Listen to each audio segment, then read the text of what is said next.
Constitution requires every child to receive a sound basic education on secular topics, including in yeshivas and other religious schools.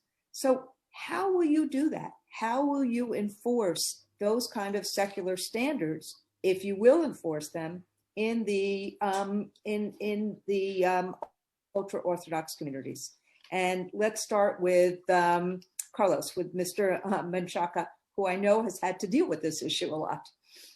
Absolutely. And I'm glad you brought up the constitutional component of this discussion. This is the law.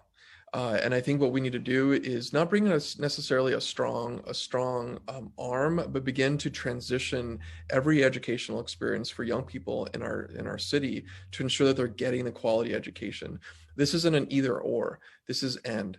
This is about ensuring that every kid has the ability to understand the educational components that every New Yorker needs, and then to be able to bring in that non-secular education to their experience.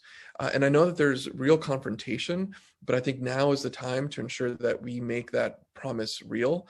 And this is controversial, and I know that is, but that is the future of the city. When I think about all the things that we're bringing in, that I want to be as lead as mayor, all the jobs, all the pieces that are about opportunity and the arts, that foundation has to be there. So I will make that happen.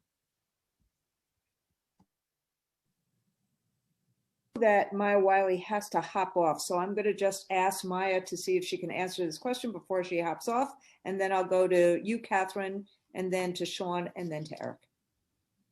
Thank you, and it's been such a pleasure to be here. I'm sad that I have to leave, but let me just say that this is not a controversial or a hard question. Every last student in this city, every last child is one of ours, no matter their race, no matter their zip code, no matter their faith, no matter where they are in school. And that means we must ensure a quality education for every single child.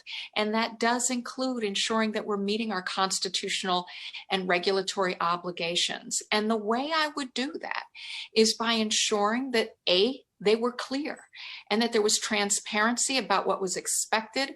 We did this when I was counsel to the mayor in the universal pre-K process, because the mayor was very clear. He wanted to make sure that every single community had universal pre-K seats and that everyone could participate. And we had to pay attention to those rules of the road for Jewish or ultra-Orthodox Jewish communities as well. And I sat down with leaders to explain exactly what was permissible and what was not. Do that the same way as mayor and hold folks accountable with good compliance, but also good supports. Thank you for having me, and please be safe and